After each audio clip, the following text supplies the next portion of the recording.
Here's a modern day phone. Recognize it? Here's a phone from 150 years ago. Big difference, right? Stay with me. Here's a car from today. And here's a car from 150 years ago. Big difference, right? Well, get this. Here's a classroom of today. And here's a class we used 150 years ago. Now ain't that a shame? In literally more than a century, nothing has changed. India के अंदर 2009 से लेकर 2018 के बीच 81,758 students ने suicide की exam pressure की वजह से। और ये कहानी आज से नहीं है।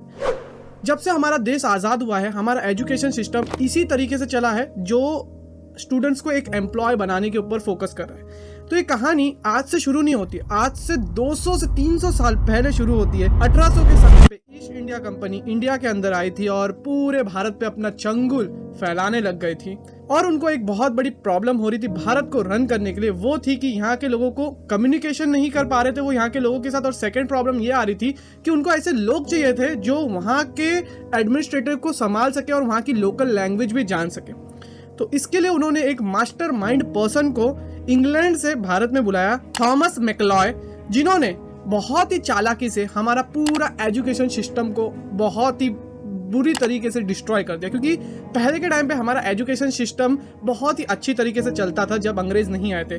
तब हर एक जिले के अंदर एक पाठशाला होती थी, हर एक गांव के अंदर एक पाठशाला होती थी और ऐसी लाखों पाठशाला ऑल ओवर भारत के अंदर थी। और वहाँ सैकड़ों बच्चे जाके रेगुलरली पढ़ते थे और वहाँ मेंस और वुमेन्स मींस गर्ल्स और बॉयज को एकदम समान तरीके से ट्रीट किया जाता था। और ये जो भी पाठशाला रहती थी इसको फंड किया जाता था मंदिरों के अंदर से, जिस वजह से ये चीज़ें अच्छे से रन भी हो रही थी। और हर एक इंसान जो वो पाठशाला के अंदर जाता था उसको अपने रीजनल लैंग्वेज में लिखना भी आता था और पढ़ना भी आता था। और ओवरऑल जो भारत की लिटरेसी थी वो बहुत अच्छी थी कि हर एक आदमी को अपनी लैंग्वेज के अंदर पढ़ना और लिखना आता था। बट मैकॉय को ये चीज़ समझ आ गई थी कि अगर ऐसी प्रणाली में अगर चीज़ें चलेगी तो इंग्लैंड ज़्यादा देर तक भारत के ऊपर राज नहीं कर सकता है। तो उसने 1935 के अंदर इंग्लिश एजुकेशन पॉलिसी इंडिया के अंदर लेके आई, जिसके अंतर्गत थियोरीज को बहुत ज़्यादा अप्लाई किया एजुकेशन सिस्टम के अंदर, रटने को बहुत ज़्यादा मान्यता दी एजुकेशन सिस्टम के अंदर। क्योंकि उनको ऐसे एम्प्लॉय चाहिए थे, ऐसे गुलाम चाहिए थे जो सिर्फ उनका ऑर्डर माने, क्रिएटिव थिंकिंग नहीं करे, इनोवेशन के बारे में नहीं सोचे, वो जो ऑर्डर दे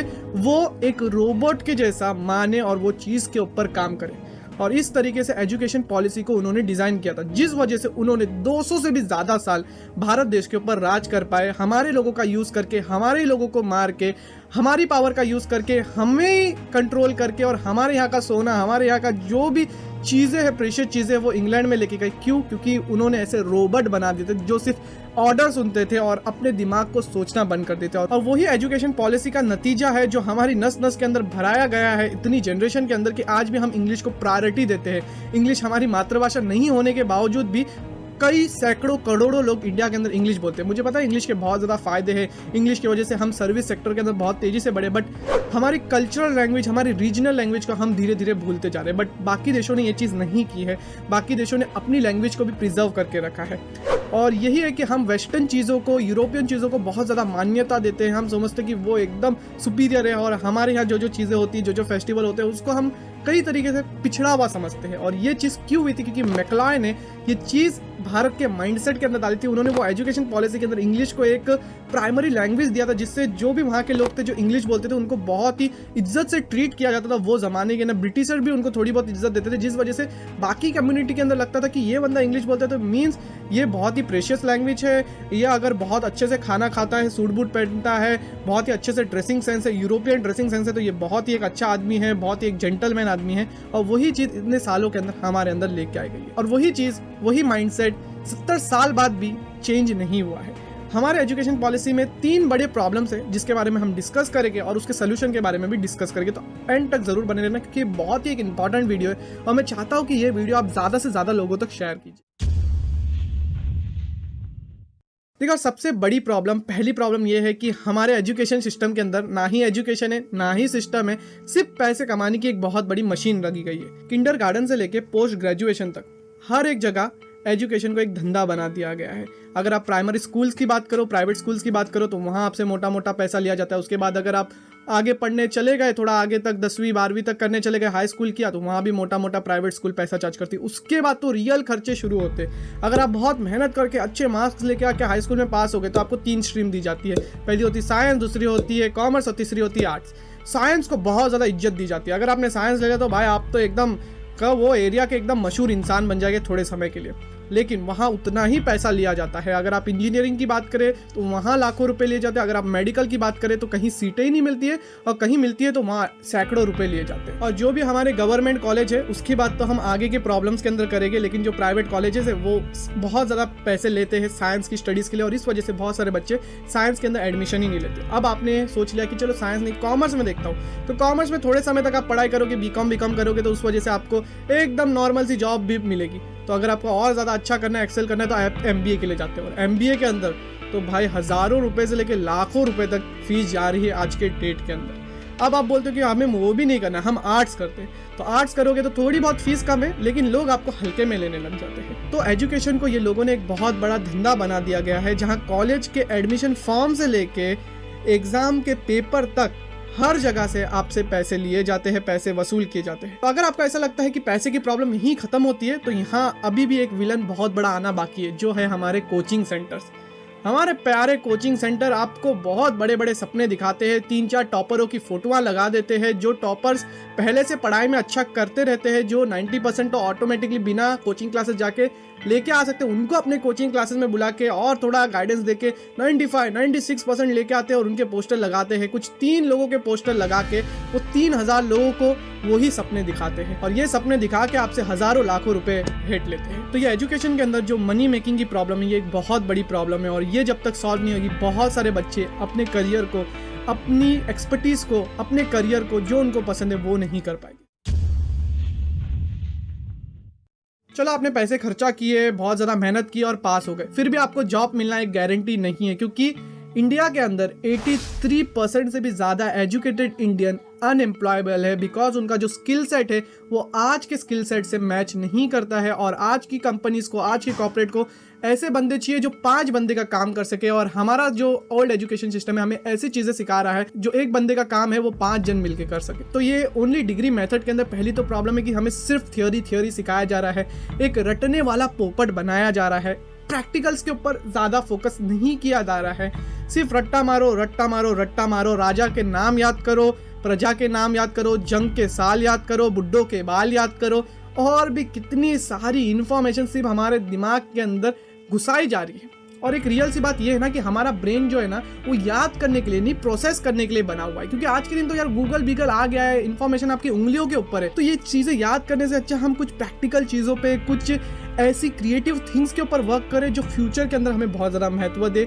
हम ओनली अटेंडेंस मेथड को हटाए थोड़ी देर तक, क्योंकि सिर्फ अटेंडेंस लगाओ, 75 अटेंडेंस, 80 अटेंडेंस, 80% अटेंडेंस, तो ही आपको मार्क्स मिलेंगे, भले आप पढ़ो या ना पढ़ो, अटेंडेंस लगा के भाग जाओ। ये चीज़ों से हमें निकलना पड़ेगा। हमें बेसिक स्किल सेट तो भी सिखाने पड़ेंगे, जैसे क्रिटिकल थिंकिंग हो गई, क्रिएटिव वर्किंग हो गई, टीम वर्क हो गया, मनी मैनेजमेंट हो गया, टैक्सेस हो गया। ये जो इंपॉर्टेंट चीज़ें हैं, मनी मैनेजमेंट एक इतना इंपॉर्टेंट सब्जेक्ट है जिसके बारे में हमें सिखाया ही नहीं जाता है कॉलेज के अंदर। अगर आपने कॉमर्स लिया तो थोड़ा बहुत सिखाया जाएगा, अगर नहीं तो आपको ये नहीं सिखाया जाएगा। क्यों नहीं सिखाया जाता है वो मुझे पता ही नहीं है, बिकॉज हम जो भी काम कर रहे हैं क्यों कर रहे हैं, ताकि हमें पैसा मिले और उससे हम हमारी नीड फुलफिल करें। बट अगर हमें पता रहेगा कि हम वो पैसे का यूटिलाइज कितनी अच्छी तरीके से कर सकते हैं, तो हमें फ्यूचर के अंदर इतना ज़्यादा अपने 9 to 5 के ऊपर डिपेंडेंट नहीं रहना पड़ेगा। तो ये एक चीज़ हमें सिखानी चाहिए। देखिए, और गवर्नमेंट को मैं पूरी तरीके से दोष नहीं दूंगा, लेकिन आप पहले कुछ गवर्नमेंट स्कूल के कुछ टीचरों का हाल देख लीजिए।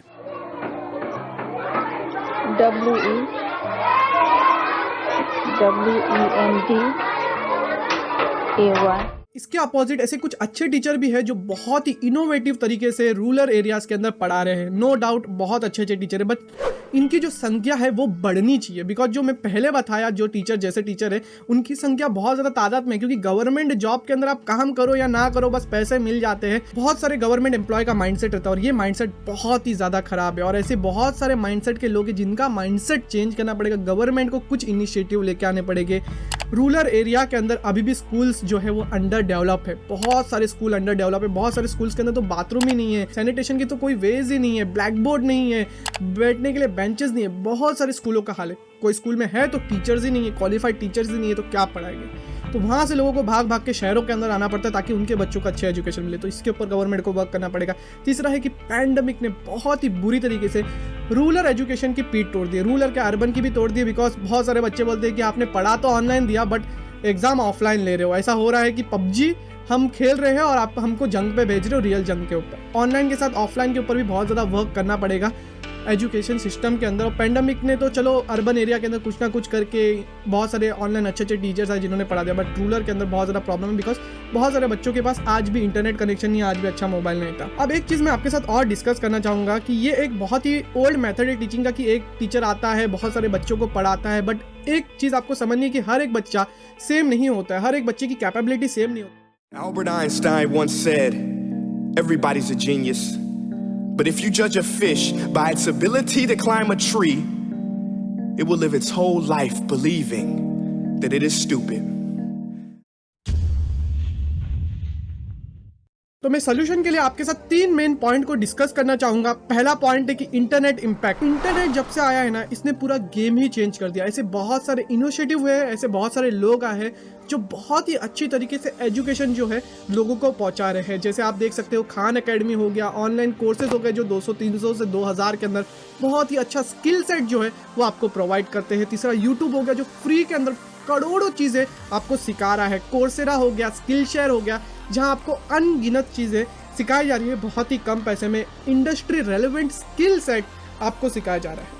तो ये इंटरनेट के इम्पैक्ट की वजह से बहुत सारी चीज़ें चेंज हुई है। हाँ, यहाँ आपको एक चीज़ वर्क करनी पड़ेगी जो है रूरल एरिया तक ये इंटरनेट को पहुँचाना। ये एक बहुत बड़ा काम है जो गवर्नमेंट को करना पड़ेगा बिकॉज अभी के टाइम पे पूरी तरीके से रूरल एरिया के अंदर इंटरनेट अवेलेबल नहीं है। हाँ, हमने ज़रूर देखा कि टिकटॉक के अंदर हमने बहुत सारे रूरल एरिया के लोगों को भी टिकटॉक के फैमिली के अंदर ज्वाइंट होते हुए देखा है। तो ऐसा अगर रूरल एरिया के अंदर भी इंटरनेट और तेज़ी से बढ़ेगा तो बहुत सारे लोगों को बहुत ज़्यादा इम्पैक्ट होगा, अच्छा एजुकेशन मिलेगा फ्रीली या बहुत ही कम पैसे के अंदर। सेकंड है गवर्नमेंट अपग्रेडेशन। गवर्नमेंट को अपने यहाँ इनोवेशन करना पड़ेगा। गवर्नमेंट को नई टीचिंग स्किल सेट लेके आनी पड़ेगी, अच्छी तरीके से टीचर्स को ट्रेन करना पड़ेगा जिससे वो बच्चों के साथ बहुत ही अच्छे तरीके से इंटरेक्ट कर सके, उनकी प्रॉब्लम को समझ सके। साथियों, राष्ट्रीय शिक्षा नीति को इसी तरह तैयार किया गया है ताकि सिलेबस को कम किया जा सके और फंडामेंटल चीजों पर ध्यान केंद्रित किया जा सके। हमने देखा है कि नई एजुकेशन पॉलिसी आई है लेकिन वो कभी तक इम्प्लीमेंट होगी वो किसी को नहीं मालूम है बिकॉज 2 साल तो होने के लिए आ गए लगभग, बट वो एजुकेशन पॉलिसी का जो इम्पैक्ट है वो ग्राउंड लेवल पे अभी तक दिखा नहीं है। बस बेस स्टैब्लिश कर दिया गया है बट ग्राउंड इम्पैक्ट कुछ भी नहीं हुआ है अभी तक के लिए। तो ये चीज़ के ऊपर भी गवर्नमेंट को वर्क करना पड़ेगा। तीसरा सबसे बड़ा सोल्यूशन ये होगा कि less capitalism and more socialism. अब यहाँ आ जाते हैं बिग बिजनेसेस, बहुत सारी बड़ी बड़ी कंपनी जो एजुकेशन सेक्टर के अंदर, जो प्राइवेट सेक्टर के अंदर, बहुत सारे अलग अलग सेक्टर के अंदर वर्क कर रही है। उनको थोड़ी मदद करनी पड़ेगी एजुकेशन को इंडिया के अंदर अपग्रेड करने के लिए। जैसे टाटा कर रहा है, जैसे इन्फोसिस कर रहा है, वो अपने प्रॉफिट से बहुत सारे लोगों को अच्छा अच्छा स्किल सेट सिखा रहा है, अच्छा एजुकेशन प्रोवाइड कर रहा है, क्योंकि उनको पता है कि अगर हम अभी के टाइम पे अच्छा एजुकेशन लोगों को प्रोवाइड करेंगे, अच्छा स्किल सेट डेवलप करेंगे, तो वो एक गुड एम्प्लॉयमेंट होगा वो ही कंपनीज के लिए। इससे क्या होगा, एक अच्छा एजुकेशन मिलता है बच्चों को, एक अच्छी स्किल सेट मिलती है, तो वो वापस से टाटा के अंदर, इन्फोसिस के अंदर काम पे जाएंगे, इंटर्नशिप के लिए जाएंगे या जॉब के लिए जाएंगे। 25% जाते हैं 100% में से, ये समझ लो। तो टाटा को भी एक अच्छा एम्प्लॉयमेंट मिल गया।